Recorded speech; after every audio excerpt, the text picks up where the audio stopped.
The White House is defending Pardons for presidential pals and Korean martial law. Is political corruption threatening Western democracy? Hi, welcome to 333.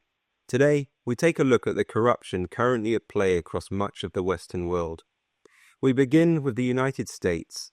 Following on from years of lawfare targeted at Donald Trump, aimed at preventing him from standing for re-election, it is now Joe Biden's turn to stand in the firing line.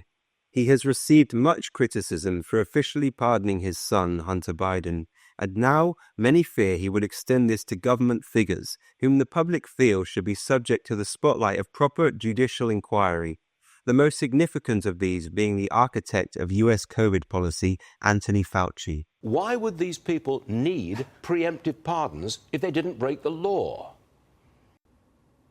Exactly. In France, some 26 members of Emmanuel Macron's government have been accused of varying degrees of corruption since his inauguration in 2017.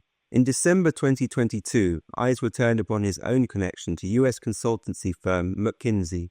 Now Macron has turned the eyes of the prosecution demon onto his political opponent, Marine Le Pen. She is charged with the embezzlement of funds from the European Parliament, and if found guilty, could be barred for standing again for election.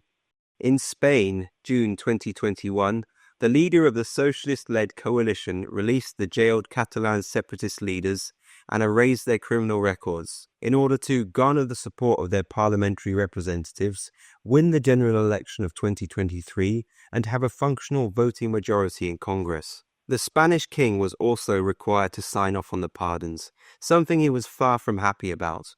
However, with his father still under investigation for receiving 65 million euros from Saudi kickbacks in the brokering of certain business deals, the king and his socialist prime minister were required to make strange bedfellows. And just this week, in South Korea, President Yoon Suk Yeol attempted to impose martial law on the country in order to escape from the charges of corruption against both himself and his wife. Earlier, South Korean soldiers entered the parliament building through smashed... The martial law was immediately overturned by the parliament, with the president himself now facing impeachment. It is a familiar story of family favors and stabbing your opponent in the back.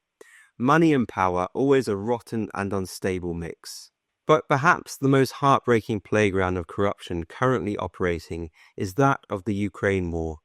Ukraine was ranked at 104 out of 180 countries in the Corruption Index for 2023.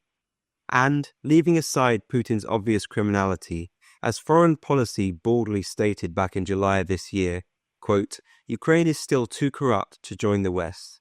A corruption that reaches to judges, politicians and state officials, and even finds its way deep into the heart of the Ministry of Defense, the one organ of government that should surely be free of such self-defeating activity.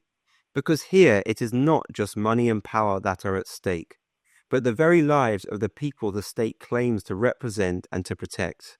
All sides have become compromised, all motives muddied, and to forge a just peace, the corruption must be curtailed and the actors come clean.